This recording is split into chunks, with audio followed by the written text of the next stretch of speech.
Hello, everyone, and thank you for coming to our second lessons. In this lesson, we will still continue with alphabet pronunciation. However, what I did, I added the short format, or what they call it, there's a capital and then there is a small letters. So in previous lessons we showed you the capital letter, but now in this lessons I'm working on how to show you the small lessons, the small format. Sorry. So yeah, without further ado, let's look into how the lowercase of Dari alphabet looks like. So the first one is A, Aleph Mat A, Aleph. So Aleph is always comes at the beginning of a word or at the end. Aleph is one of those letters that you cannot add any other letters after them. So it's similar to, let's say, some of the alphabets, because they're connected in Farsi, and I will go through it in the next lessons with you. There are some letters in the alphabet that you cannot conjoin it with other letters.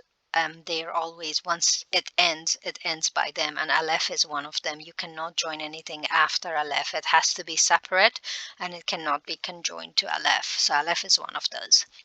So again, A, Aleph, Bay. Bayish small format is kind of like that. And basically, Bay can be at the beginning, at the middle, or at the end of a word. There is no rule against that. Pay is the same, as well as Tay, say. So similar, all these bay, pay, they, say can come at the beginning of a word, middle, or at the end, and it can be conjoined with other letters. Jim, che, hey, che. All four of them can be the same rule as be, pay, te, and say. They can be at the beginning, at the end, or in the middle, and they can be conjointed at the beginning or at the middle or in the end of the word.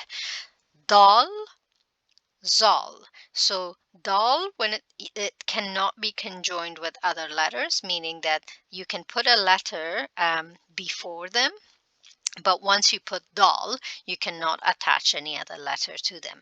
And that's how it's going to look like. And again, later on, when I show you the words, you will be able to basically recognize dal within the word.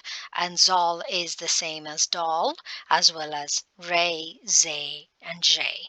So what it means, like these five letters, once you basically put them, there can be a letter before them that is conjoined to them. However, you cannot join any other letter to these five letters once you write it. You have to start separate. So they're going to stand on their own.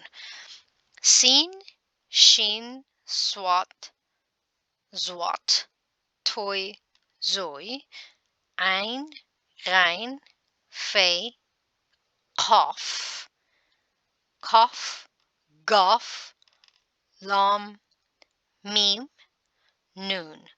All of them can be the same rule as the other alphabets, so meaning that you can actually join letters before them and after them, and they can actually be on their own as well. So they are quite easy to basically use when it comes to writing.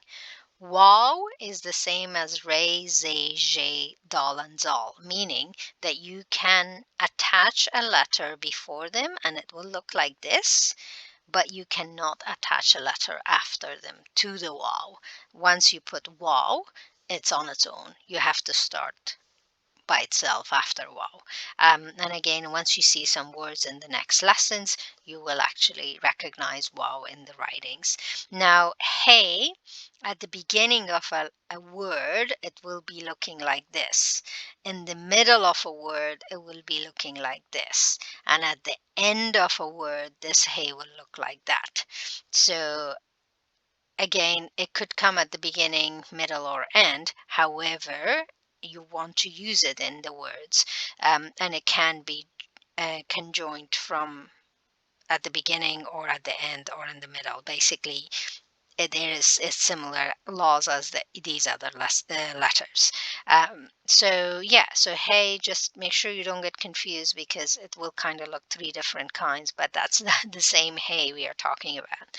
Hamza, you don't use this much, especially in normal conversation and normal writing, but when you see it, it just makes sounds of a ha, kind of like not hey ha, or yeah, it's just kind of like a silent ha in there. To be honest, usually you may not even acknowledge it, but it would just sit somewhere on the word. um, a bit confusing, but just make sure if you see it you can recognize it, what it is. It's always sitting on its own. It's not going to be attached to anything. It will be like a little thing on the top of a word that's supposed to make a ha noise. However, in Farsi, to be honest, it doesn't have much of a character. It's really common in Arabic language. So when you see it, that's what it is. Hamza is supposed to make ha noise, but you could ignore it if you want to. Ya is when it's at the end of a word, it will look like this. When it's by on its own, of course, it looks like this, but when it's combined or conjointed with other words, it's just like bay and pay, but with two dots underneath. Um, so when you see a letter like that, they say, oh, they probably missed a dot. No, they did not. That's actually ya.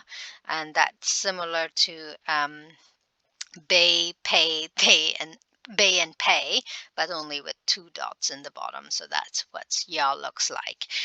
Now, speaking of letters that cannot be conjoined, so here's the I will attach this to in the bottom of this in the bottom link of this video.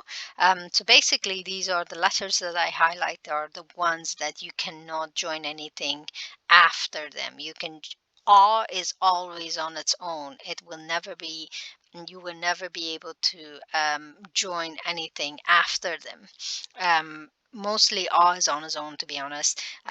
It's really rare to see a awe with something connected before. Usually it's like ob, which means water. Aleph is again when you, there could be something before aleph that's joined to the aleph, but it cannot be after aleph. The reason being, if you join something after aleph, it will look like lam. So that's why aleph is always the end of a word, or if it's in the middle, there's nothing attached to it. Same laws applies to dal, zal, re, ze, je, wow. And hamza, as I was saying, never, nothing is attached to it. It's kind of sitting on the top of things. So um, I wouldn't be worried about Hamza. It's quite easy. And yeah, so before we move on to the third lessons, which I'm going to show you guys how to write these alphabet, and that includes the, of course, the capital letters of alphabet. I would want to emphasize that make sure you understand the alphabet. You can recognize the letters. You do recognize the voices that each one makes. And as our first lessons, make sure, and I will attach this as well in this lesson, make sure you print this page out and go through it again yourself, or if you don't want to print it, just look at it and make sure you understand each one of these letters, and make sure you understand how it looks like, and if you can pronounce it. If it's not perfect pronunciation, that's fine, but at least you recognize it.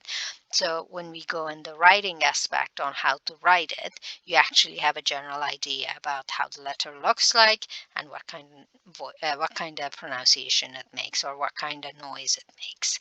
And that's it for our second lesson. I will see you in third lesson. And just like always, please do leave your comment and suggestion. And I always happy to hear from you. And do not forget to press the subscribe button and plus like if you like this video. Have a nice time. See you next lesson.